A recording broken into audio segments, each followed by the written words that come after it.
पिछली वीडियो के बाद मुझे आप लोगों की तरफ से बहुत ज़्यादा प्रैक्टिकल और रियल सवालात मिले। आज की वीडियो में मैं आपके तमाम इम्पोर्टेंट सवालात के जवाब आसान और क्लियर ज़ुबान में देने की कोशिश करूँगा। अगर आप घर के लिए कर्ज़ लेने का प्लान कर रहे हैं तो ये वीडियो आपके लिए बहुत इंपॉर्टेंट है। मेरा नाम है एडवोकेट खालिद बारी। बढ़ते हैं वीडियो की तरफ। सबसे पहला सवाल जो बहुत ज़्यादा पूछा गया वो ये था, क्या मकान की फ़ाइल बैंक रख लेगा या हमें दी जाएगी? तो इसका जवाब है कि बिल्कुल जो मकान की फ़ाइल है वो बैंक ही रखता है। जब तक लोन की अमाउंट बैंक को वापस नहीं मिल जाती तब तक बैंक मकान की फ़ाइल को रखता है, और जब लोन की अमाउंट कंप्लीट हो जाती है तो वो उसको आपके हवाले कर देता है। इसका मकसद ये होता है कि आप प्रॉपर्टी का मिसयूज़ ना कर सकें या प्रॉपर्टी को बेच ना दें। घर टेक्निकली आपका ही होता है, लेकिन जो इसकी ओरिजिनल फ़ाइल होती है वो बैंक अपने पास एज अ सिक्योरिटी रखता है।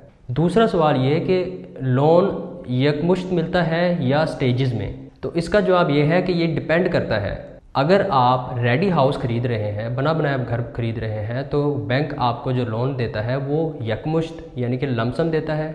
लेकिन अगर आप घर बना रहे हैं तो बैंक आपको इंस्टॉलमेंट्स या स्टेजेस में दे सकता है, यानी कि जब आपकी भर्ती कंप्लीट हो जाएगी तब आपको अमाउंट मिलेगी, तब आप लेंटर डाल सकते हैं, दूसरी अमाउंट आपको तब मिलेगी। तो इस तरह स्टेजेस में बैंक आपको अमाउंट देता है। तीसरा सवाल ये कि फाइलर कितना पुराना होना चाहिए, क्योंकि हम सब जानते हैं कि अक्सर लोग फ़ायदा उठाने के लिए फाइलर बन जाते हैं वक्ती तौर पे और उसके बाद अपनी रिटर्न फाइल नहीं करवाते। तो इसलिए बैंक ने भी इसमें ये शर्त रखी है कि कम से कम आपका जो फाइलर होना है वो 1 साल पुराना हो। अगर तो 2 साल पुराना हो तो वो ज़्यादा फ़ायदेमंद होगा आपके लिए, लेकिन कम से कम 1 साल पुराना तो होना चाहिए। तो इसमें आपने परेशान नहीं होना। अगर आप नॉन फाइलर हैं, मेरे पास इसका हल है। अगर आप फाइलर बनना चाहते हैं तो आप मेरे व्हाट्सएप नंबर पे मैसेज करके रब्ता करिएगा। चौथा सवाल ये कि क्या पेंशन पर लोन मिलता है? इसका जवाब ये है कि पेंशन पर लोन मिलना पॉसिबल है, लेकिन ये बहुत मुश्किल होता है, क्योंकि बैंक ये देखता है कि आपकी जो पेंशन है वो स्टेबल होनी चाहिए और ज़्यादा होनी चाहिए। दूसरी ये कि आपकी जो एज लिमिट है वो भी कम होनी चाहिए। इसलिए अपनी पिछली वीडियो में मैंने आपको इसका ट्रिक बताया था, तो उसको देखने के लिए, उसको जानने के लिए आप पिछली वीडियो लाजमी देखें। फिफ्थ ये कि क्या government servant non filer loan ले सकते हैं?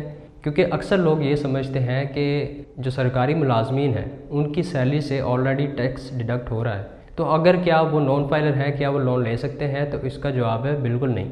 चाहे आपकी सैलरी से टैक्स डिडक्ट हो रहा है, तब भी आप लोगों का फाइलर होना और आपका जो FPR अकाउंट का स्टेटस है वो एक्टिव होना ज़रूरी है। इसके बगैर आप लोगों को लोन नहीं मिलेगा। सिक्स्थ ये है कि अगर मकान की वैल्यू 1 करोड़ से ज़्यादा हो लेकिन लोन लिमिट 1 करोड़ तक है, तो फिर हम वो मकान कैसे ले सकते हैं? मिसाल के तौर पे अगर आपको कोई मकान पसंद आया है, उसकी वैल्यू 1.5 करोड़ पे है, लेकिन बैंक तो आपको 1 करोड़ पे देगा, तो फिर उस मकान को आप कैसे ख़रीद सकते हैं? तो इसके लिए जो बकिया अमाउंट की रिस्पॉन्सिबिलिटी है वो आपके ऊपर आयद होती है। जो बकिया अमाउंट का इंतज़ाम करना है वो आपने करना है।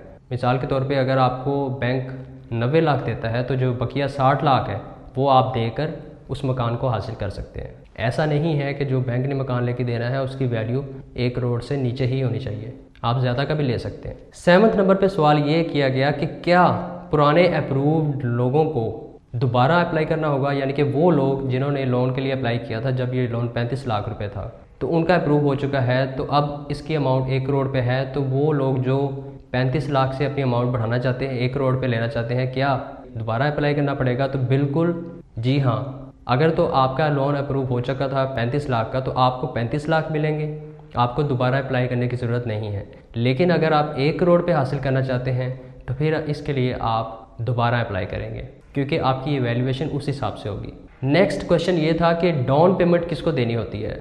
ये बहुत इंपॉर्टेंट पॉइंट है। डाउन पेमेंट जो है वो आपने बैंक को नहीं देनी होती, वो आपने जिससे मकान ख़रीदा है या जिससे प्लॉट ख़रीदना है उसको देनी है।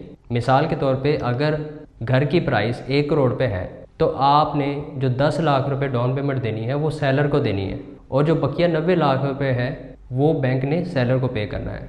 नेक्स्ट सवाल ये है कि जो मार्कअप है यानी कि जो इंटरेस्ट है वो 90 लाख पर लगेगा या 1 करोड़ पे पर? क्योंकि बैंक तो 90 लाख देगा लेकिन टोटल जो अमाउंट होगी घर की वो 1 करोड़ पे होगी, तो इसमें आपकी डाउन पेमेंट भी शामिल है।